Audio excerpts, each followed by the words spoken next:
दीनी मदरसों पर सुप्रीम कोर्ट का तारीखी फैसला, कहा उत्तर प्रदेश में मदरसे चलाए जा सकते हैं, मदरसे के लाखों तलबा में खुशी की लहर।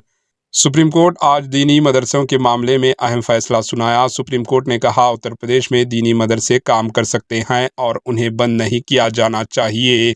अदालत आज़मी के फैसले के बाद रियासत के तकरीबन 16,000 मदरसे के तलबा व ज़िम्मेदारों ने राहत की सांस ली। सुप्रीम कोर्ट ने इलाहाबाद हाई कोर्ट के इस फैसले को कलादम करार दे दिया, जिसमें उत्तर प्रदेश मदरसे कानून को गैर आइनी करार दिया गया था। सुप्रीम कोर्ट के फैसले का मुस्लिम उलमाए कराम ने खैर मकदम किया और फैसले के बाद लाखों तलबा ने खुशी का इजहार किया।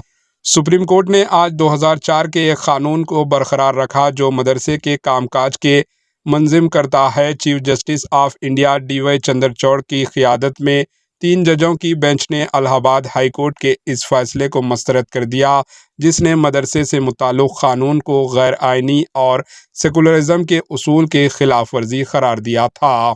हाई कोर्ट ने रियासती उत्तर प्रदेश हुकूमत से कहा था कि वो मदरसे के तलबा को बाकायदा स्कूलिंग सिस्टम में शामिल करे। Bureau report, AHN news. उसको पूरी तरह से खारिज किया, उसको सेट असाइड किया है और कहा है कि मदरसा बोर्ड और जो एक्ट है वो पूरी तरह से कॉन्स्टिट्यूशनल है। जहाँ तक कि कामिल और फाजिल डिग्री का सवाल है, जो कि हायर डिग्री होती है ग्रेजुएशन लेवल की, उस पे उन्होंने कहा है कि ये मदरसा बोर्ड कन्फर्म नहीं कर पाएगा, लेकिन मुंशी, मौलवी और आलिम की डिग्री जो 10वीं 12वीं के बराबर होती है, उसकी पूरी वैलिडिटी रहेगी। हमारे AHN न्यूज़ को सब्सक्राइब करिए ताकि आपको नोटिफिकेशंस आते रहे वक्त पर।